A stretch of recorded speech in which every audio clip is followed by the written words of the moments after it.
We're actually back with a Mels Talks episode, but I kind of thought with a twist a little bit. I'm sometimes guilty pleasure enough obsessed with Reddit, and I thought we would talk about the Netflix series show that ended a long time ago now probably, called Never Have I Ever. This is a new mic, you guys, so it's really nice. You guys haven't seen the Jonas Brothers vlog yet. You guys will soon. Sorry, I'm a little tired, but bear with me here. I wanted to film this episode because I found the Reddit I was looking for that I'm obsessed with, and I was like, let's just talk about the fans of the show had to say on Reddit. I kind of thought that'd be kind of cool. Hopefully you guys have watched Never Have I Ever. If you haven't, I hope you enjoy this video of my commentary reacting to people's opinions about TV. It's not about my life for a change, so I kind of thought it'd be fun to like react. A heads up, there will be spoilers, but I'll give a synopsis like a little bit. There are going to be spoilers I'm going to be reading, so heads up already. Never Have I Ever is like a Netflix show, and I finally, you guys, got around to finishing it. I've been so many shows on Netflix, it takes me forever. Currently, you guys, I'm watching Gossip Girl, and I'm obsessed. I'm obsessed. Eventually we'll get to talking about Gossip Girl, but I want to wait a while because I haven't got through season 2 and such. I'm on season 1 currently. I feel like this audio is so much better. I can't tell as I'm talking. You guys are going to hear it back, and when I edit this back, I'll hear it. It's so crisp. I love it. I could become an ASMR channel. Just kidding. I feel like my voice would crack for that. It's only when I have the fake nails I can pull off ASMR. The concept of Never Have I Ever, basically, okay, there's one episode that did confuse me, but other than that, pretty self-explanatory. Every episode title of every season 1 through 4 that they had would be Never Have I Ever Done something along the lines of like one of the episodes titled Never Have I Ever Had Sex with Paxton Paul Yoshida. And okay, that's what I want to talk about because honestly, spoiler, heads up, Davy never had sex with Paxton. So part of me was like, why is that even a title of the episode? Just for her to not sleep with him? Like, I get it was like season 1, she didn't know him super well, and basically at the end of the episode they have a conversation and she's like, oh my gosh, I talked to the most popular guy in school. But I think to me that was the only episode that confused me because everything else besides that episode, like Never Have I Ever lost my virginity, towards like the end of season 4 Davy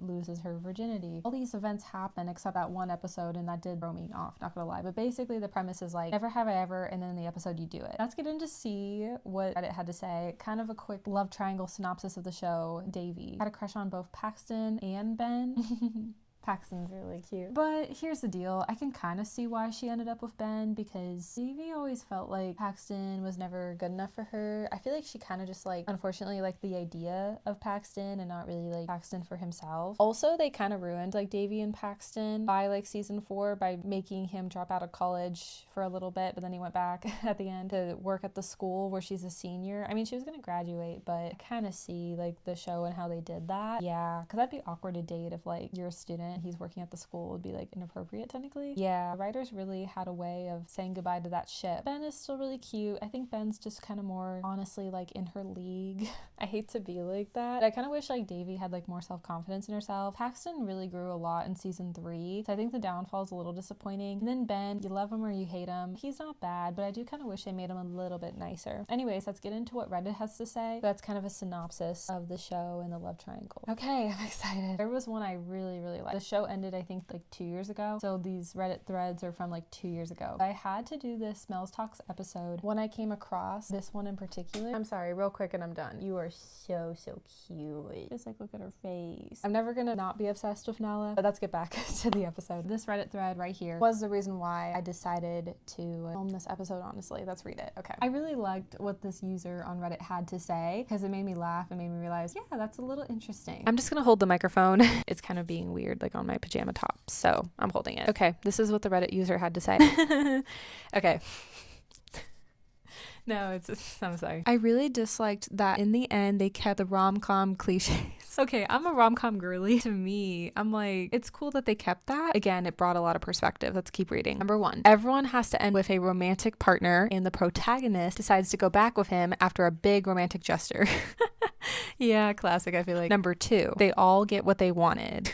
It's kind of true. And like when I was like reading it back with the ending, if you guys saw the show, I kind of was like, yeah, we're back to number 1. I really disliked the couples by the end. What the heck was Paxton with that lady? Okay, for some context, there was like I guess an older woman technically. I mean, guys do tend to like older women, let's be honest. But there was like zero chemistry. Everyone saying they were cute, but I think maybe in real life they're around the same age, but in the show it was really problematic because he's 19 working the high school and she's like in her 20s. Yeah, I'm seeing this user have frustration. What the heck was Paxton with that lady? She She was faculty at the school hanging out with teenagers, question mark. Like at the end, they all went to like Davy's grandma's Indian wedding. Yeah. And they had zero chemistry. It was super forced. Apparently they did. Why do writers think everyone should end up with a romantic partner? You know, here's the deal. I didn't really know if any of like the characters were going to end up with someone or not. I was kind of surprised. Davy and her two best friends, all by the way, ended up with someone that they had all lost their V card to. And I was surprised at that outcome. I was like, oh, I lost my V card. Oh, endgame. Very interesting. I did find that very interesting. I kind of understand. Davy should have been single. Her thing with Ben this season made no sense and was super rushed. I think they just didn't have enough time. Is that what this person's trying to say? Yeah. Wait, we're getting closer to my favorite line. And then in the last episode, she forgives him because of his big romantic gesture.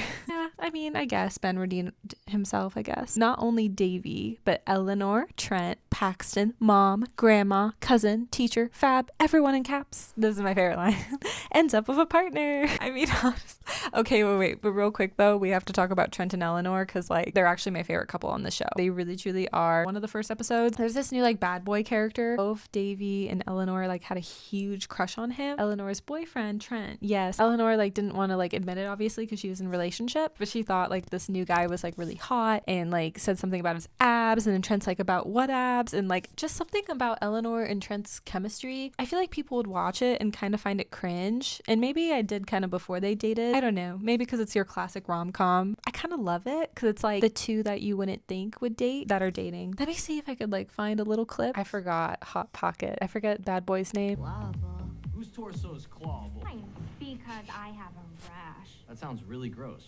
What you up to? You want to go make out by the bleachers? Her man was like, whose torso is clawable? And I just love, like, in the episode, like, Trent came up out of nowhere and, like, the head turned and he sees Eleanor and Eleanor's like, mine because I have a rash. I don't know.